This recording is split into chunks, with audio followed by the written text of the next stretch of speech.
Rudy Giuliani. Weighed in on what the First Lady thinks about Stormy Daniels' claim that she had an affair with her husband.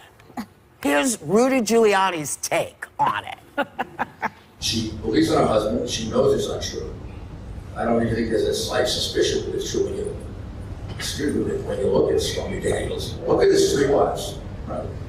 Beautiful women, classy women, women of great substance. Stormy Daniels. I'm sorry, I don't respect a porn star the way I respect a career woman or a woman of substance. Yeah. Oh, please, give me a break. I have so many things to say, so just bear with me. You go first. First of all, I just want to say that we interviewed Stormy Daniels on the show, and James Comey and Michael Avenatti all within a day of each other, and I found her by far the most credible and well-spoken. Right. So I just want to say that first and foremost. There's no reason anyone should question this woman's credibility. Number two, Mayor Giuliani was divorced 3 times, married his second wife, Donna Hanover, dating his first wife. He held a press conference announcing he and Hanover were separating. It goes on and on. Spent years estranged from his kids, married his first cousin, or excuse me, his second cousin in his first marriage. Let's come with the moral judgment on people's industries. Wait, I want to add something. Can I just say one more thing? So I just want to say one more thing. I have friends who work in the sex industry. I wrote a book called America, You Sexy Bitch, where I shadowed a strip club with Sapphire, with a bunch of wonderful women that I became friends with. One of them is a woman named Daisy Delfina. I was messaging with her about this, and I felt like it was worth reading her quote. She said, "Sex work is work, and like any other business, it's bad with laws criminalizing consensual transactional sex. He just sounds like the typical cheap blank that can't afford our services." Well, I have one more little factoid. Apparently, I didn't even know this. Apparently, in 1994, 2000, and 2003, Trump made cameo appearances in several softcore Playboy skin flicks. Trump himself did, yes. What? That's what my research says. You deep dove on that. And he appeared on a Playboy magazine cover in 1990. No! So, Rudy, you better get your act together. Oh, God. That's a good one. When you have no credible, necessarily contrary points, and this is all playing out still, then you have to discredit the witness. Isn't that what you do? I can't get that visual out of my head. There's a little... But I also think that they're scared of Stormy Daniels. Why is this suddenly coming around? Stigmatizing of people in the sex industry, Yeah. which is a huge cultural problem. It is legal. It's consensual. By the way, the only industry where women make more money than men. Okay, across the board. So can we stop with the judgment on her profession? How much did Trump get paid for doing those soft? Whatever he got paid, clearly it wasn't enough. But here's the deal. You know what? In the old days, fathers took their sons to houses so they would be taught by women how to make love and how to have sex with folks. And nobody seemed to have a problem with that. We've always had women who worked and worked on the streets. A lot of them have put their kids through college. They have had incredible lives, gone on to do all kinds of stuff. So the mere fact that you would make such a blanket statement about someone you don't know, who does something you seemingly know nothing about, seems kind of shocking. And after all this information that just came out, that's some information. I feel like he needs a researcher. I feel like you need to grow up. Grow up.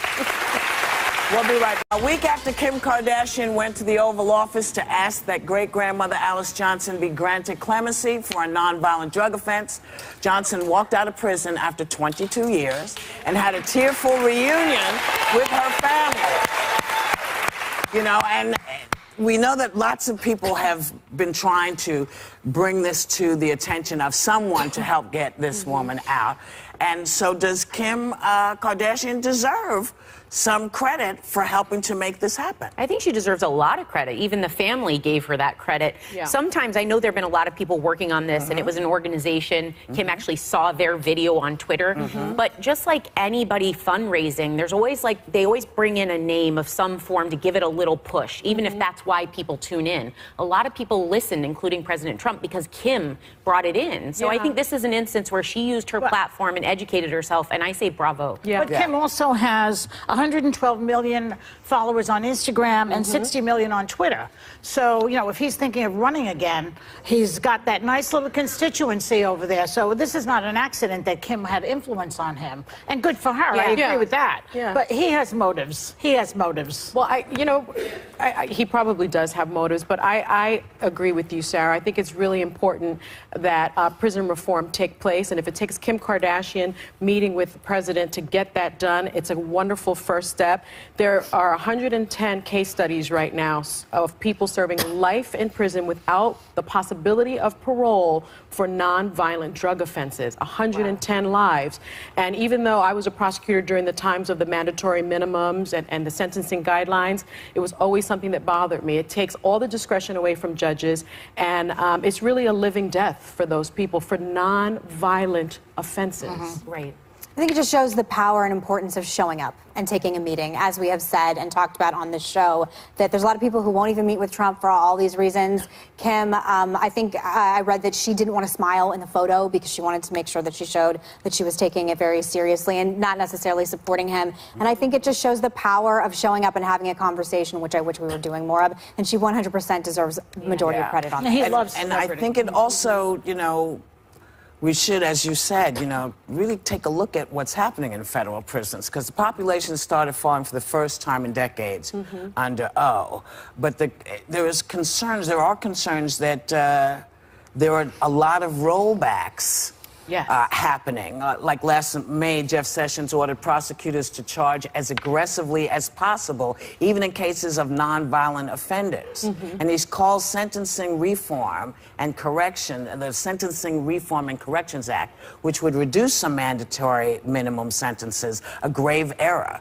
So while this is brilliant, there is still a much bigger issue. It is, especially under the leadership of Jeff Sessions. I have many friends that were career prosecutors within the Justice Department that have left because of his mandate, which is prosecute this war on drugs. We know that that did not work. It ended up in cases like Alice Johnson and the 110 other people that are really living a death sentence.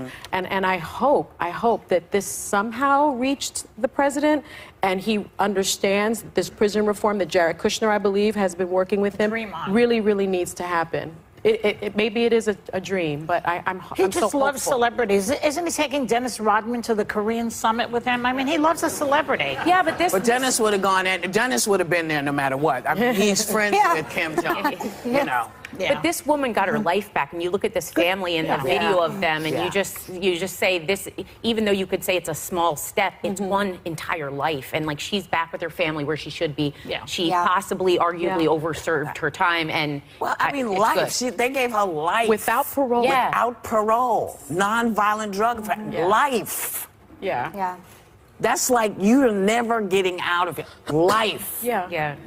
Okay, so there are offenders and then there are offenders. And we have to sort of remember how to balance this, because this is people's lives in the balance. The sparks always fly when these two lay down the law on each other. So here to make their case about the hottest legal topics, welcome back Nancy Grace and Dan Abrams. Good to see both of you. Let's get right into some hot topics. So, Stormy Daniels. She filed a new lawsuit yesterday. Another 3 in 3 months. Yes. 3. So she files this new lawsuit yesterday claiming her former attorney, Keith You're Davidson. using a stripper name. We all have a stripper name, right? Although I asked her when she was Trouble here. Bevan.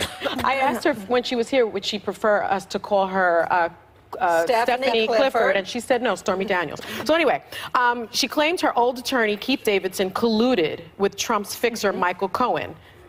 Does she win that case? No, she's not going to win that case. But let me tell you, when you sleep around on your wife and you're headed toward the White House, that is asking for trouble. I don't know what Trump was thinking when he did that. I don't care about her being a porn star. You know what? Unless it has crime scene tape around it, I don't care. But he she can seems be a to be porn getting star. away with it. Oh, well, yeah. But as far as the lawsuit, Dan, agree, disagree. That was her lawyer. What they're talking about is showing texts between Cohen connected to Trump and her old lawyer about how Trump was allegedly trying to hush her up. That's attorney-client privilege, but that's not their fault. There's a difference between sort of making a bar complaint against someone and saying, well, my lawyer wasn't representing me appropriately and saying that a civil lawsuit is going to be won. I don't think they're going to win a civil lawsuit here. You can't lay that on the bottom line is they'd made an $130,000 deal, and the deal was don't talk. And well, so they call it a non-disclosure. The other side calls it a bribe. The attorney-client privilege is the very bedrock of American law. So if those two are in bed together, isn't that no pun intended? Isn't that a problem? And a problem maybe for the Bar Association to address, meaning with regard to her client. The notion that she's going to win money damages because they had agreed, because the two of them, lawyers talk all the time, even if they're on opposing sides, particularly when they're talking about a settlement.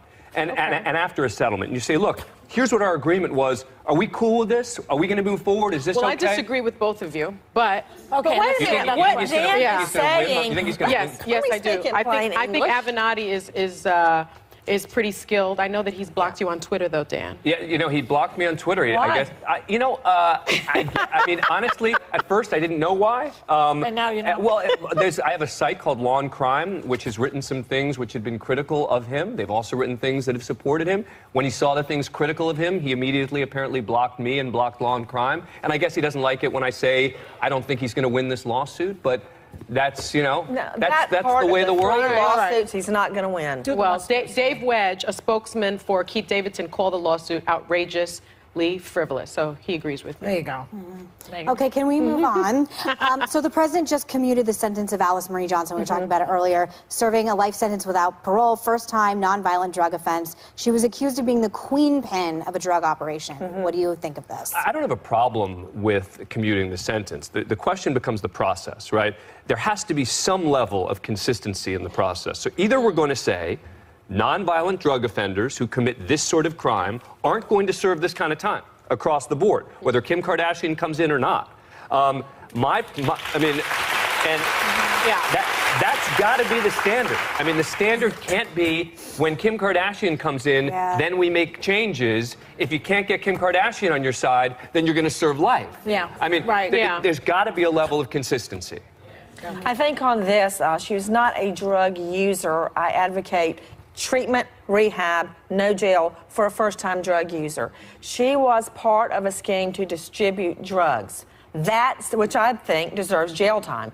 That said, life without parole, 21 years behind bars is way wrong. Okay. That's crazy. Wrong. Okay, here's one for you, Nancy. Mira Sorvino was here yesterday. And she's one of the more than 80 women accusing Harvey Weinstein of sexual misconduct. Now, Harvey was just indicted on charges of rape and criminal sexual acts connected to 2 women. So is there any chance he walks away a free man in this case? You know what, Dan and I disagree on this. In fact, we had a big fight about it in Chicago just the night before last. Is there a chance? Yeah. Yes, there's a chance he can walk, especially with Brofman as his defense lawyer, who is, I would say, the best defense lawyer in the state of New York. You never know what's going to happen with a jury But how would he walk? I mean, Bill by Cosby dragging the is not victims walking. through them. He's not in jail yet. No. He's at home now having a private chef make him brunch. It's only... I've never seen a man get convicted of rape or sex assault.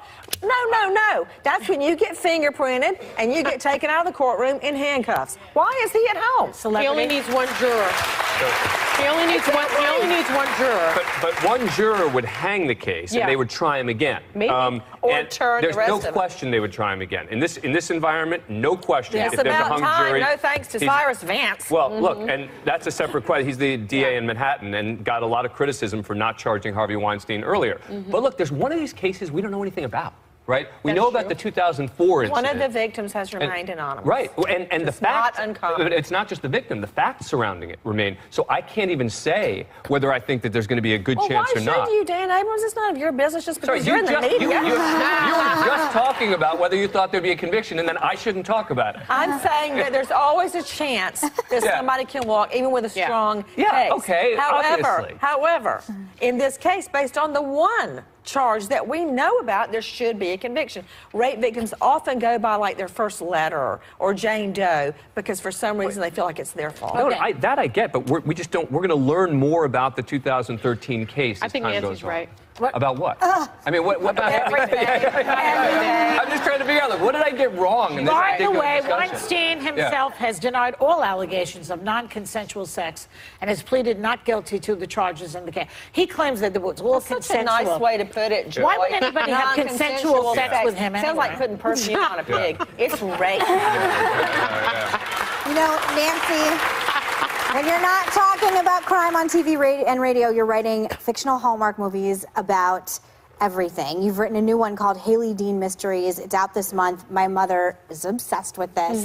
It's Sunday night at 9 o'clock Eastern on a Hallmark movie and mystery. Do you ever get sick of this kind of thing? No.